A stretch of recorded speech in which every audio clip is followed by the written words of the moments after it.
Recognized.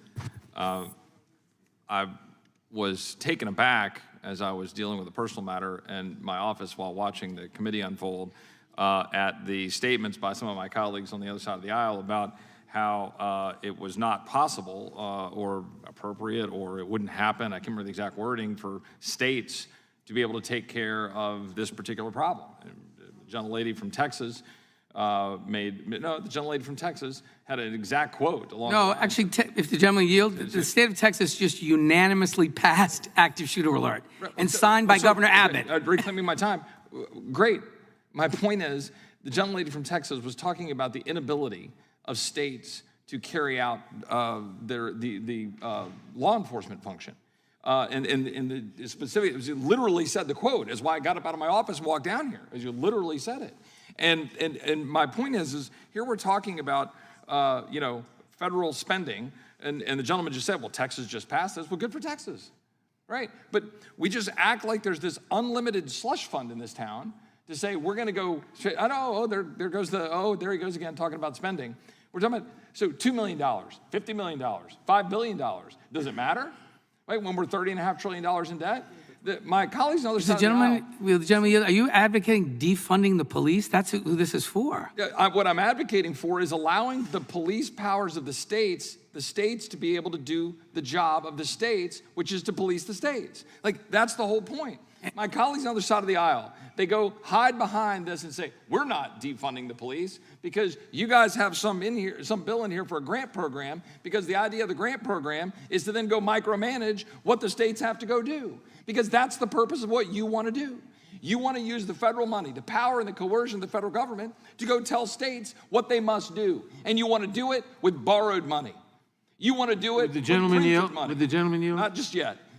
You want to do it with borrowed and printed money, because that's what we do in this town. We go write blank checks because we want to go give a press conference about all the greatness that we're doing in this town, all of the awesome things that we're accomplishing. Meanwhile, you states, you say, well, are they going to do this or not? Well, they actually have to make a tough choice, because they actually have to balance a budget. They actually have to decide, are we going to spend money in a school? Are we going to spend money on teachers? But in this case, what we do is we say, we'll write a blank check. And then my colleagues say, well, we're not defunding the police. But yet it is Democrats across the country that are clearly defunding the police. Austin, Texas, which I represent, $150 million slashed from the budget. People are waiting. They call 911. They can't get through. They're trying to get police. Police aren't trained. The very schools, the police are not actually being recruited now because we don't have the money to recruit them. Why? Because Democrats in the progressive, quote-unquote, oasis of Austin, Texas, stopped funding the police. I could go list by list here. Minneapolis, cutting their budget. New York City, cutting their budget. Cook County, Illinois. Portland, Oregon. Austin, Texas. Baltimore, Maryland. Los Angeles, California.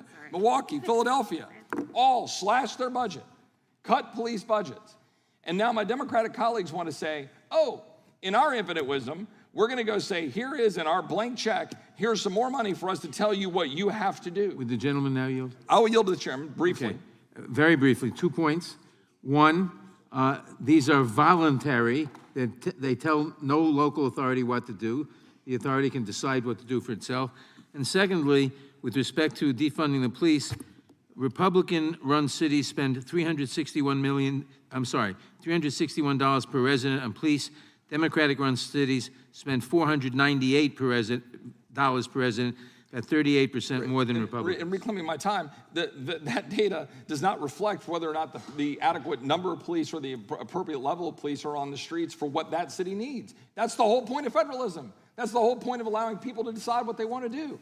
And if Democrat mayors and Democrat city councils are going to across the country defund police, we see the consequences of it. You literally can't deny that in the last 2 years, there's been a massive spike in crime, and there's a direct correlation to the fact that we've defunded police across this country. It is literally in front of us, and the American people know it. And here we are again with the blank check format of the federal government saying, here's money, we're going to put it out there. And even the chairman just said, well, it's this voluntary program. Well, what are we doing? Why are we doing it? Just let Rhode Island, let Texas, let Illinois, let California figure out how to police their own states. Because to the gentlelady from Texas, I'm quite aware that we have 30 million people And we have the 10th biggest economy in the world, and I think we can figure out how to police the streets in Texas. I yield back.